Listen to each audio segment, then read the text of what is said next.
It didn't hit me till 9/11, and I didn't know it. And my first reaction was, why now? And why so many years later? Time I really didn't know what PTSD was. So I would sleep with a knife in my hand and my weapon on my chest. And any noise that would happen, I would jump up. The way I reacted to situations was very aggressive. My voice would be at what most would perceive a yell. People would ask me, why are you getting so mad? And I'm like, I'm not mad. Dante Toomer. I basically have 12 years of military service. I did 4 years in the Navy, 8 years in the Coast Guard. And PTSD is something that I definitely can relate to, you know. While you are in the military service, you deal with a lot of different things. And for myself personally, the story that I can tell is that I had a collision at sea. I was on a Coast Guard ship, and we were out in the middle of the Gulf area. And you know, in the middle of the night, we had a collision at a ship that hit us. It put a hole into our ship, and you know, thank God that the hole was above the water line. It was below the water line, then water would have seeped into the ship, but the hole that was inside the ship was above the water line. So we didn't take on water, but it was definitely one of the most scariest moments of my life. Again, at that time, you know, I was thinking about the USS Cole, which was a Navy ship that had been bombed and had been hit. You know, you can't call the police, you can't call the fire department. Everything is basically on everybody that's on the ship. So yeah, it was definitely a very scary moment. It's something that I still think about at times. So I definitely am able to relate to a lot of veterans that have PTSD. I also had one of my executive officers committed suicide while I was on board the ship. So, you know, with those two things, that's a lot to deal with.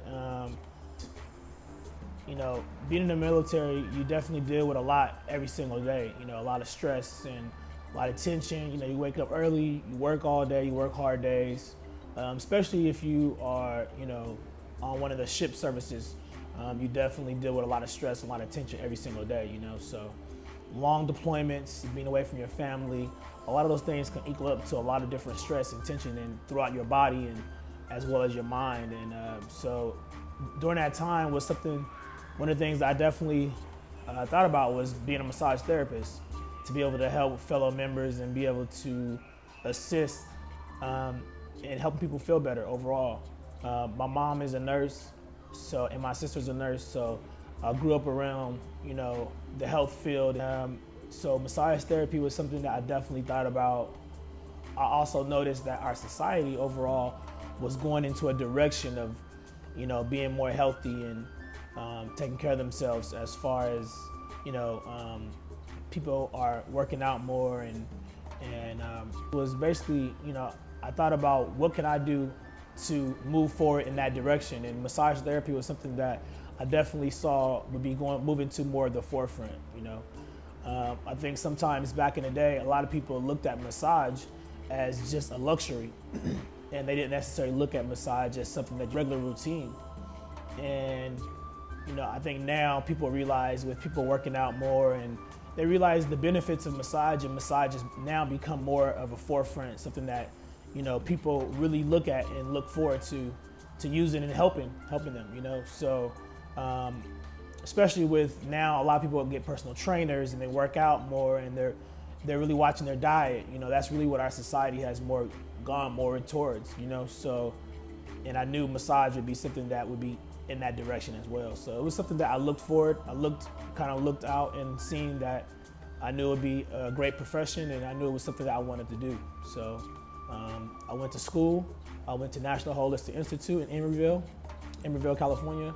And at that time, I fell in love with massage therapy, met some really great people, had a great teacher there.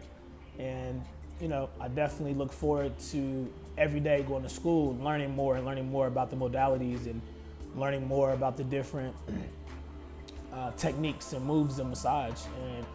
And the funny thing is, you know, I didn't just learn about massage, but I also learned more about myself too.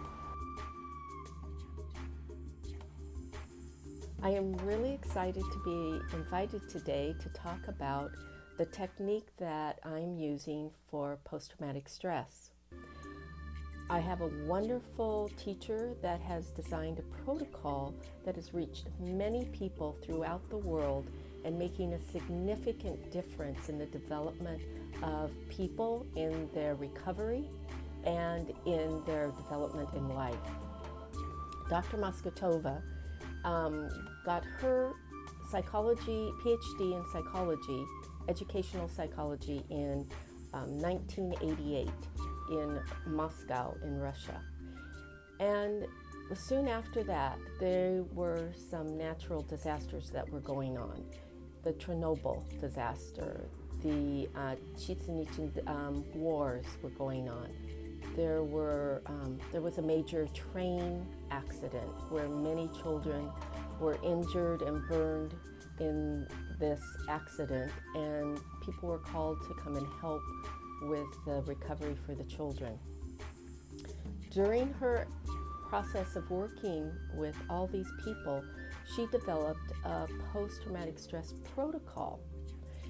Now, the basis of this protocol is to mature the sensory motor system and the reflexive system in the body so that it can maturate and help to develop more normal responses to stress. She's working on the stress axis, being the hypothalamus pituitary adrenal axis, where there's the production of the stress hormones, and oftentimes the stress hormones are overactive in the system. When they're overactive in the system, you start to see a deterioration of not only the neurological system, but all aspects in memory, in emotion, in even the immune system. I work out a lot. I try to, eat healthy. I get massages myself as well as give massages. And I just deal with it day to day. It's something that that as a veteran that it's a potential that you go into the military knowing that there's a lot of different dangers, a lot of different things that could possibly happen, which obviously the biggest thing is lose your life. So I've been deployed 3 or 4 times, so it's just a lot that you deal with, but I think that you take it every day by every day. And I think the biggest thing is just having a really good support system, having good family, having good friends, people that can support you. Those are the things that matter the most. So.